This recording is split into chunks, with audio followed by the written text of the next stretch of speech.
is RTV6 News at Noon, working for you. He was only governor for a short time, but he was also beloved all across Indiana for many reasons. Today, Hoosiers are pausing to pay tribute to Joe Kernan.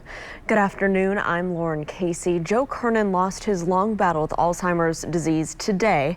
We told you earlier this month that it was a battle that had robbed the former governor of his ability to speak.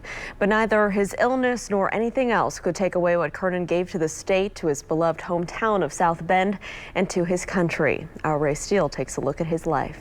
His biography will forever say he was born in Chicago, but Joe Kernan was a Hoosier from the day his family moved across Lake Michigan to South Bend when he was 10 years old. He would stay the rest of his life. Kernan ended up at Notre Dame, a pretty decent baseball player. After graduating with the class of 1968, Kernan signed up with another team, the U.S. Navy. He became a pilot, a good one, but even good pilots run into trouble. May 7th, 1972, Ron Pulfer, who I was flying with, and I got hit by anti-aircraft fire. The airplane wouldn't fly anymore, and we both ejected, and both survived the ejection, were captured, and checked into the Hanoi Hilton.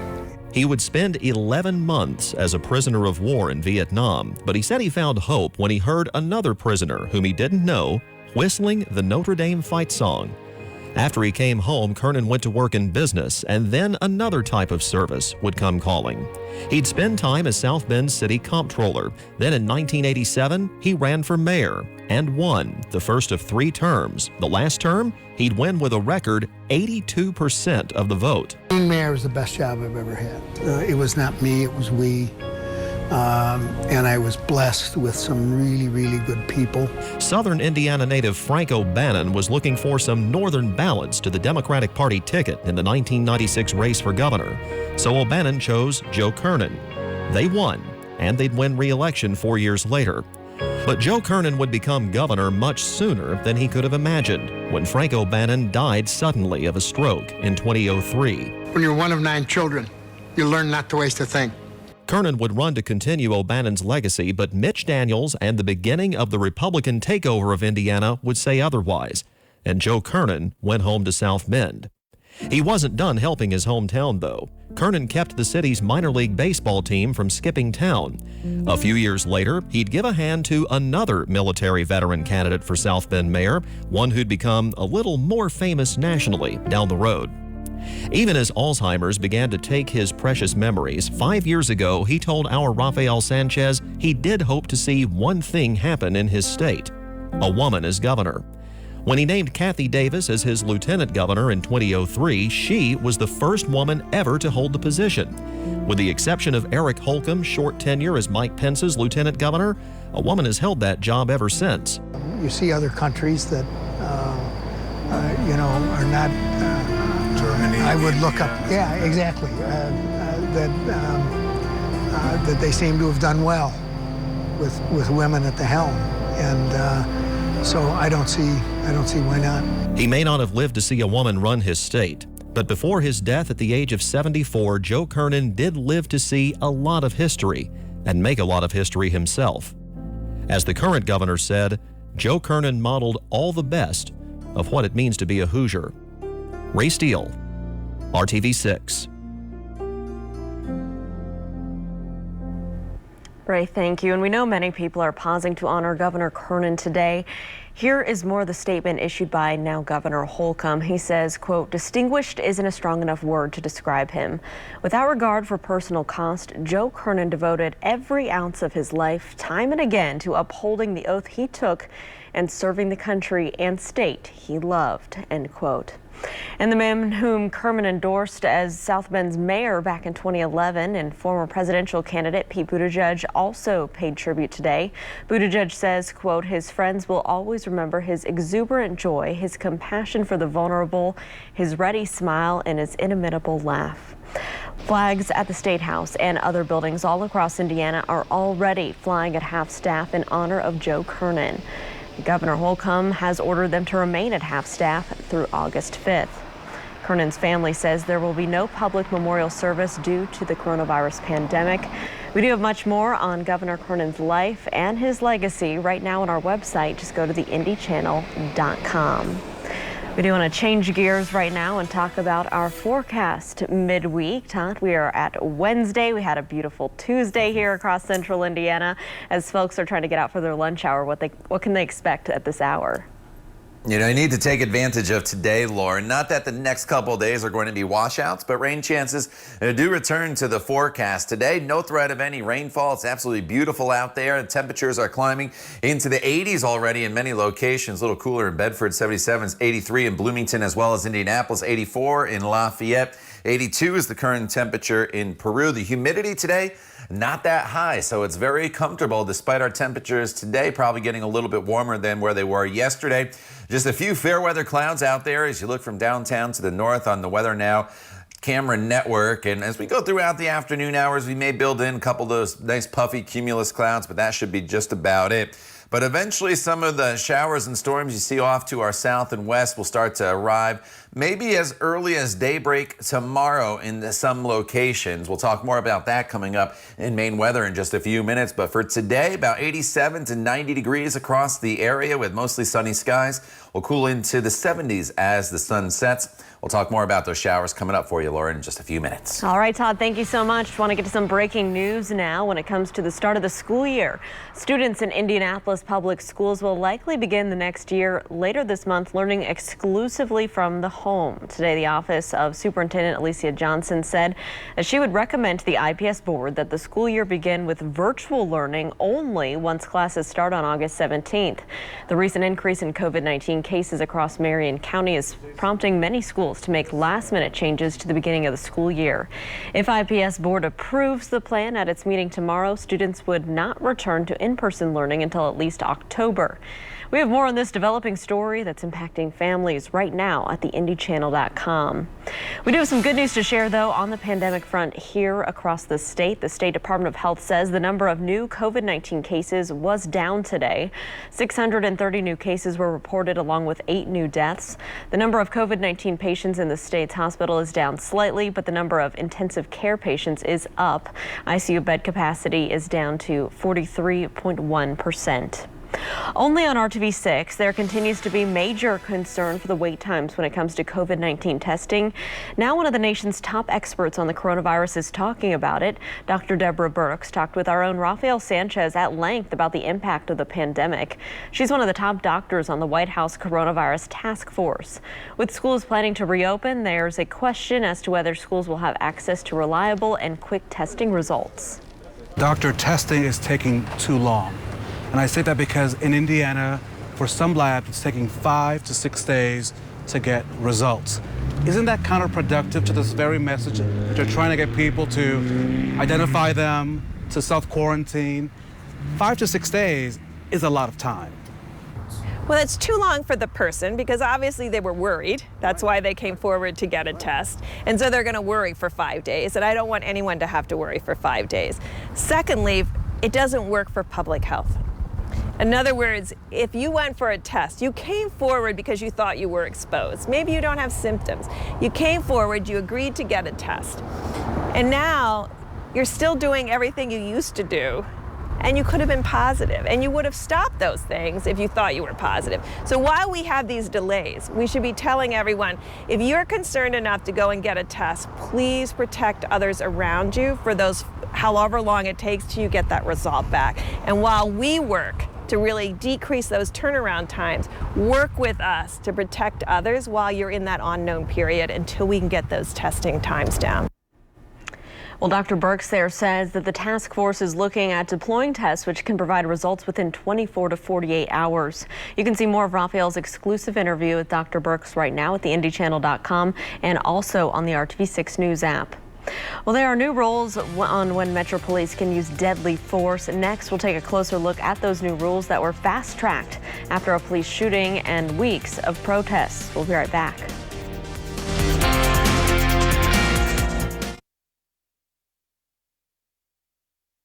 Well, Welcome back. New this midday, police in Indianapolis now officially have a new policy when it comes to use of force against suspects.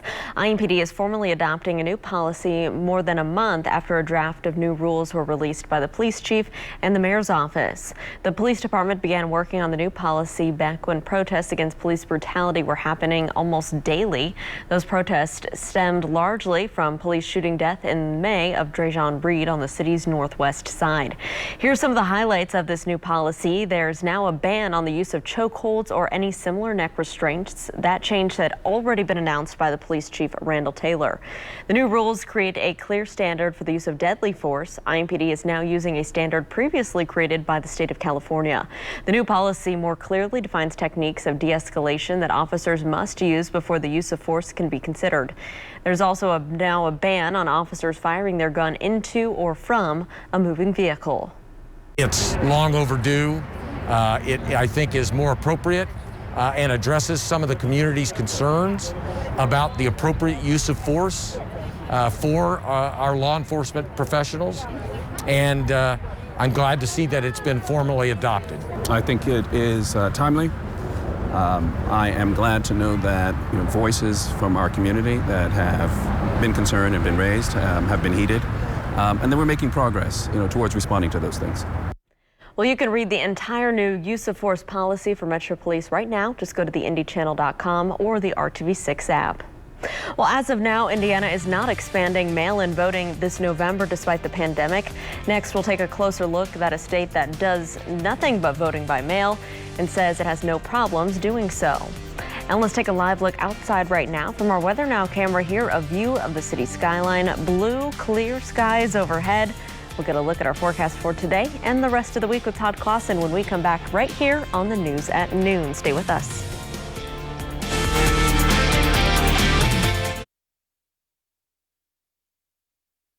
A statewide silver alert remains in effect for a missing woman from Carmel. Police are still looking for 91-year-old Kathleen Walsh. She was last seen around midnight. She's white, 5'3" tall, and she has red hair and brown eyes.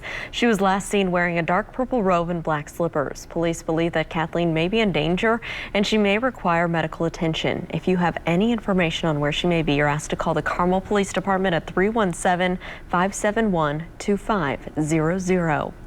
We are now 97 days away from Election Day, and RTV6 has been working to make sure that you know your options when it comes to voting by mail with an absentee ballot. Our Cornelius Hawker took a closer look at a state that's uniquely prepared to have an election during a pandemic, and he shows us what lessons Indiana could learn from Washington State. This is how almost everyone votes in Washington State.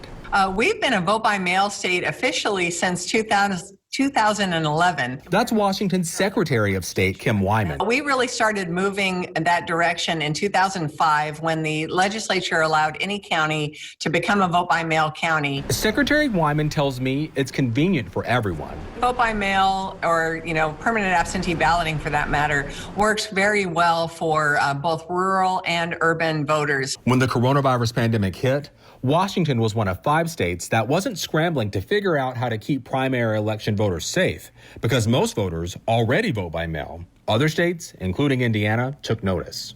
Between my state election director, Loria Gino, and myself, we have personally spoken to someone in every state in the country, including D.C. For the general election, transitioning from polling places to only vote by mail is out of the question for states like Indiana, according to Secretary Wyman. But there are some things counties can do to prepare for more mailed-in ballots than usual. Are your scanners that actually tabulate the ballots, are they something you have to hand feed in one at a time, or can you put a stack of ballots in? Do you have letter openers that are high capacity? And it's just the mechanical parts of the operation that you want to have in place. Indiana election officials have not yet announced any planned changes for the November 3rd election, but Secretary Wyman says voters should feel confident. There's a lot of behind-the-scenes work happening to make the election successful for everyone. Right now, election officials are just trying to figure out how we can keep our voters safe, how we can conduct the election and make sure it's accessible and secure. Working for you, Cornelius Hawker, RTV6. Cornelius, thank you. He did reach out to the Indiana Secretary of State's office, Connie Lawson, to ask about what Hoosiers can expect come November. We're still waiting to hear back from her office, and we'll keep you posted. Let's get a check right now of our forecast. Todd Clausen is standing by from home. And Todd, a beautiful Tuesday. I'm hoping to get back outside this Wednesday. What can we expect for the afternoon?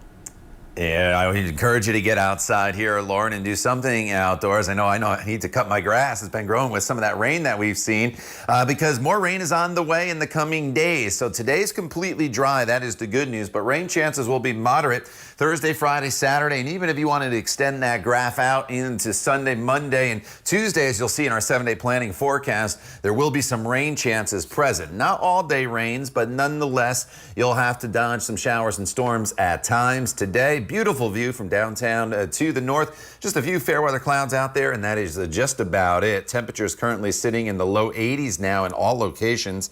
83 from Bedford to Bloomington to Indianapolis to Muncie, 84 in Lafayette. 81 is the current temperature in Greencastle as well as Greenfield. So the temperatures are running a little bit warmer than they were at this point yesterday.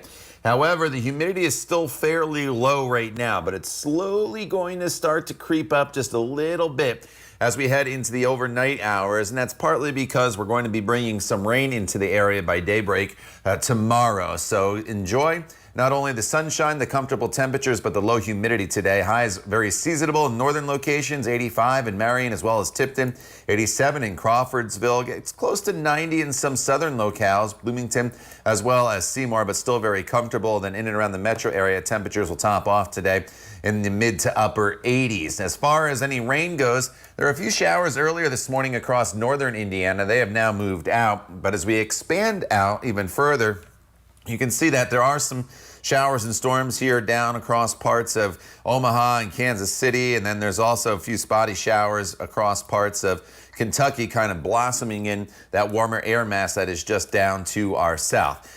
Throughout the evening hours, you're fine. I encourage you to get out. Sunset is 9:01. Once the sun sets, temperatures fall back down into the 70s. For the day tomorrow, we're looking at cooler temperatures with the clouds and some showers and storms around. Highs will be in the low 80s compared to the upper 80s. And as far as the rain goes, I do think there's some showers, as you see on TrueCast, moving into southern locations during the morning hours. And southern locales, probably the better potential for being a little wetter tomorrow than northern locations. Once you head to the north, still some spotty storm chances in the forecast, but the coverage overall won't be all that great. But I do encourage you, if you do have to be out and about tomorrow for work or running errands, have the umbrella in the car, especially in those southern locations. If you're going out to exercise, just check the radar before you go and see you have a little window. There are a lot of dry hours. More storms in the forecast over the weekend, but everything again is very spotty. The temperatures, though, a little cooler. It might be a struggle to get to 80 degrees over the course of the weekend for your afternoon highs. Lauren? All right, Todd, thank you so much. Well, this week you will have a chance to hear from Marion County school and health officials about safely reopening schools. Our partners with Radio 1 are hosting a town hall tomorrow from 1 to 3 p.m. Local leaders are talking about best practices to help keep your children safe. You can listen live on Hot 96.3, AM 1310 The Light, 106.7 WTLC, and also on the RTV6 Facebook page. We'll be right back with more news and weather after the break.